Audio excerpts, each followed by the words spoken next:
Halo anak-anak semua. Semua dengarkan, hari ini kita akan belajar mengenai tema pekerjaan atau profesi. Nah, kita akan belajar sama-sama ya. Tema pekerjaan atau profesi ini ada subtemanya, yaitu macam-macam pekerjaan apa saja, tugas-tugas dalam pekerjaan itu apa saja, alat yang dibutuhkan atau alat yang digunakan dalam bekerja, dan tempat di mana seseorang melakukan pekerjaan atau profesi, di mana dia bekerja. Nah, apa sih arti pekerjaan atau profesi itu? Nah, pekerjaan adalah berbagai kegiatan yang dilakukan dengan segenap usaha untuk memenuhi kebutuhan hidup sehari-hari dan tentunya menghasilkan uang serta membutuhkan keterampilan. Kalian pernah melihat kan orang tua kalian bekerja? Pasti mereka bekerjanya tidak asal-asalan, tidak malas-malasan loh. Pasti mereka bekerja dengan sungguh-sungguh. Untuk apa? Untuk membiayai segala kebutuhan kita, segala kebutuhan kalian. Nah, kita harus menghormati orang tua yang sudah bekerja untuk kalian. Kita bersyukur kepada Tuhan untuk kehadiran mereka. Yuk kita belajar apa saja macam-macam pekerjaan. Nah, tugas apa saja yang harus dilakukan dan di mana tempat bekerjanya. Yang pertama adalah profesi atau pekerjaan sebagai dokter. Nah, inilah dokter. Tugasnya itu tidak hanya mengobati orang sakit, tidak hanya memeriksa orang sakit, tapi dia harus menyembuhkan dan mencegah agar penyakitnya tidak datang lagi. Wah, keren ya. Dan dokter juga tidak hanya memeriksa orang sakit, dia juga harus melayani konsultasi atau ngomong-ngomong atau tanya jawab tentang sakitnya atau sakit dari pasien. Dengan demikian pasien jadi mengerti, oh saya sakit apa, oh saya harus bagaimana. Nah, dokter dibantu oleh perawat. Perawat tugasnya merawat orang sakit, menjaga supaya aman. Nah, ini perlengkapan alat yang digunakan dokter untuk bekerja. Ada stetoskop, ada senter. Nah, kalian lihat ya banyak sekali. Mereka, dokter dan perawat, bekerja di mana? Di rumah sakit. Yang kedua adalah pilot. Tugasnya apa? Menjalankan atau mengemudikan atau mengoperasionalkan pesawat. Dengan apa? Dengan aman. Nih alat kerjanya macam-macam ya. Ada pensil, ada GPS, ada tab, ada laptop, wah macam-macam. Nah, di mana mereka bekerja? Mereka bekerja di bandara. Tentunya mereka dibantu oleh pramugari atau pramugara yang pria untuk melayani kebutuhan penumpang, dan juga tugas mereka pramugari dan pramugara adalah menjaga keselamatan penumpang. Wah, tugas yang mulia ya. Yang ketiga adalah nahkoda. Apa sih nahkoda? Nahkoda itu adalah suatu pekerjaan yang menjalankan kapal agar selamat sampai tujuan. Nah, itu tugasnya. Kemudian alat kerjanya, aduh banyaknya. Ya, dia membutuhkan banyak sekali peralatan-peralatan dalam bekerja. Dan mereka bekerja di mana? Di kapal, di pelabuhan. Nah, anak-anak sudah pernah melihat nahkoda? Nah, mereka bekerja di kapal dan di pelabuhan. Bagus ya, keren sekali. Bagaimana dengan pekerjaan sebagai nelayan? Wah, ada nelayan yang bekerja dengan kapal kecil. Ada juga nelayan modern yang bekerja dengan kapal besar. Lalu, apa sih artinya pekerjaan nelayan itu? Oh, nelayan adalah orang yang bekerja menangkap ikan. Nah, alat kerjanya apa? Ya ini, pakai jaring. Kalau kapalnya kecil, jaringnya kecil. Kalau kapalnya besar, jaringnya kapal. Ikannya, wah tangkapannya banyak sekali. Nah, di mana mereka bekerja? Mereka bekerja di perairan laut atau di perairan payo atau tawar. Mereka bekerja juga di atas kapalnya. Nah, bagaimana dengan pekerjaan sebagai tukang kayu? Aduh, banyak sekali ya ternyata pekerjaan itu. Kita jadi tahu ya, tukang kayu. Apa itu? Tukang kayu adalah perajin yang memperbaiki kayu. Kayu yang tadinya bentuknya mungkin kurang bagus jadi bagus. Dan dibentuk menjadi barang yang berguna untuk manusia. Seperti pintu, meja. Coba lihat sekelilingmu, ada tidak yang dari kayu? Pasti ada. Mereka bekerja di mana? Di bengkelnya. Di bengkel isinya pasti banyak sekali kayu-kayu dan kerajinan-kerajinan yang sudah dibuat oleh tukang kayu. Alat yang dipakai itu ada pahat, ada bor, ada pensil. Wah, banyak sekali ya. Keren juga pekerjaan tukang kayu. Bagaimana dengan pekerjaan masinis? Ini juga tidak kalah keren. Apa tugas masinis? Dia mempercepat, memperlambat, bahkan menghentikan kereta api yang sedang berjalan. Tapi tentunya dengan mematuhi sinyal dan menjamin keselamatan seisi penumpang kereta api. Selamat sampai tujuan. Alat kerjanya juga banyak sekali. Ya, tempat bekerjanya di mana mereka? Ya, di kereta api dan di stasiun di mana kereta api berhenti. Dia, masinis, ditemani oleh kondektor kereta api. Nah, tugasnya seperti ini nih dia.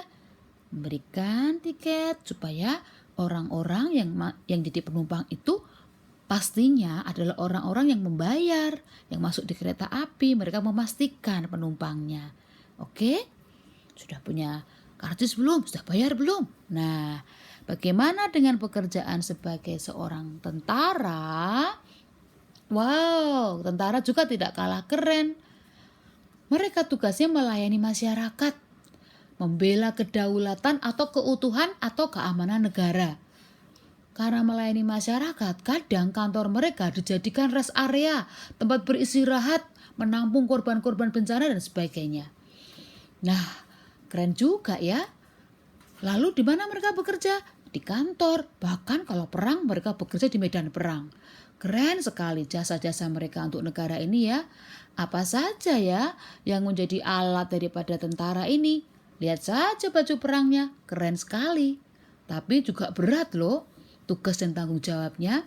Ada juga alat roket, senjata dengan peledak. Ada heli, ada jet tempur, ada torpedo, bahkan ada sky shield. Itu adalah senjata atau seperti truk, mirip truk, itu digunakan untuk apa? Untuk menembak atau menyerang dari jarak 1 kilo atau 1000 meter atau jarak jauh di darat. Nah, jadi dia bisa menembak dalam jarak jauh. Namanya adalah sky shield. Mirip truk ya. Nah, kita masuk ke profesi atau pekerjaan ke-8 yaitu polisi. Ada polisi dan polisi wanita yaitu poluan. Apa tugasnya? Memelihara ketertiban masyarakat, mengayomi masyarakat, melindungi, ya, menegakkan hukum dan mengatur lalu lintas. Apa saja alat-alat yang dibawa polisi untuk bekerja? Banyak sekali, ya. Ada pistol. Apalagi yang dibawa? Ada peluit. Wah, banyak sekali. Di mana dia bekerja? Polisi bekerja di kantor polisi. Keren ya pekerjaan seorang polisi. Kemudian tidak kalah keren adalah pekerjaan seorang guru. Guru tugasnya mengajar anak-anak di sekolah. Yang tidak tahu, menjadi pintar. Nah, alat yang dipakai Bu Guru atau Pak Guru banyak sekali loh. Penggaris, pensil, wah, buku rancangan untuk mengajar banyak sekali. Di mana ya guru mengajar? Di sekolah. Kalian sudah ingin sekolah bukan? Nah, kita akan kembali bertemu di sekolah bersama Miss, bersama guru-guru. Anak-anak bisa kembali sekolah dan merasakan, wah, betapa senangnya menjadi guru dan betapa senangnya menjadi murid ya. Yang ke-10 adalah Pak Pos. Kalau dulu kring-kring pos naik sepeda. Kalau sekarang Pak Pos sudah tidak naik sepeda atau bahkan masih ada naik sepeda, tapi sekarang diganti dengan motor atau mobil. Tugasnya apa? Mengantar surat, mengirim surat, bahkan barang. Nah, dan juga meletakkan surat-surat di kotak pos. Itulah tugas Pak Pos. Kemudian alat yang untuk bekerja apa? Ya, ada mobil, ada kendaraan untuk mengangkut surat-surat dan barang-barang yang akan dikirimkannya. Di mana ya mereka bekerja? Di kantor pos dan juga di jalanan saat menaruh atau meletakkan surat-surat itu. Ke-11 adalah petani. Tugasnya mengelola tanaman, mengelola tanah dan ditanami dengan tanaman seperti sayur, padi, palawija, bumbu-bumbu ya, dan lain-lain. Nah, ini alat-alat untuk bertani. Ada cangkul.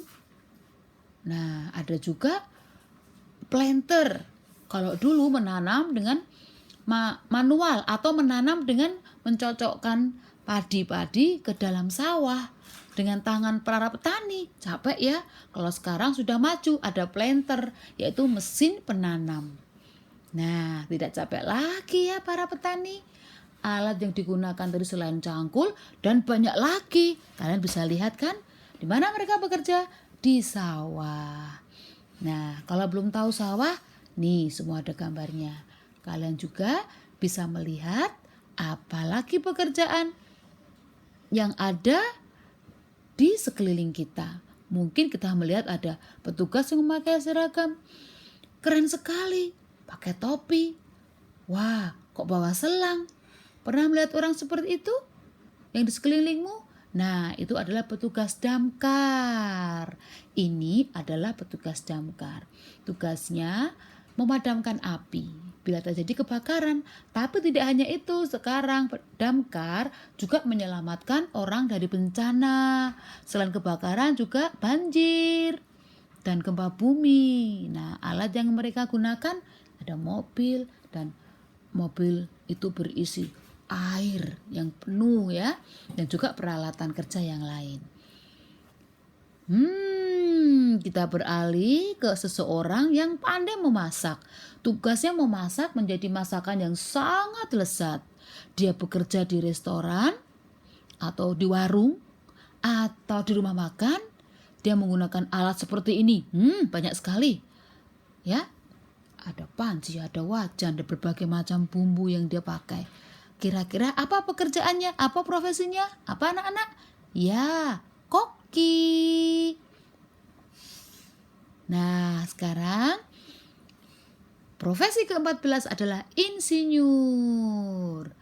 Seperti ini, keren sekali ya gambar para insinyur kita. Tugasnya itu merancang. Apa itu merancang? Merekayasa, membuat, menggunakan pikirannya, kepandaiannya, sekolahnya yang tinggi untuk menyelesaikan sebuah masalah. Entah itu di pertanian, di bangunan. Jadi dia merancang, merekayasa, menggunakan kepandaiannya, teknologi untuk menyelesaikan suatu masalah. Keren ya? Ada juga insinyur pertanian, ada insinyur perminyakan, perikanan, banyak sekali. Ini adalah contoh insinyur yang merancang bangunan. Nih alat-alatnya seperti ini. Ada pensil, kertas untuk menggambar pekerjaannya, dan lain-lain. Bagus ya pekerjaan seorang insinyur. Kelak apa saja dari profesi-profesi ini yang akan kalian tiru, tapi harus sekolah yang pintar ya. Lalu ada pekerjaan ke-15 adalah sopir. Tidak kalah kerennya. Sopir mengemudikan kendaraan, mengantar dan menjemput. Ada sopir taksi, ada sopir pribadi, ada sopir online, ada sopir truk, ada sopir bis. Tapi sopir bis tidak sendirian loh. Dia ditemani oleh kondektur. Ya, kondektur ini ya, yaitu petugas yang itu loh, menarik uang, menarik bayaran. Ayo yang numpang harus membayar. Nah, itulah tugas kondektur dengan mengganti biaya untuk penumpang dengan karcis sebagai tanda buktinya. Nah, itu adalah ke-15 pekerjaan atau profesi yang kalian tahu. Sebutkan lagi yuk, kira-kira apa saja profesi yang ada di sekelilingmu yang belum disebutkan. Nah, dari video pembelajaran ini semoga bermanfaat untuk kalian. Selamat belajar. Bye. Terima kasih.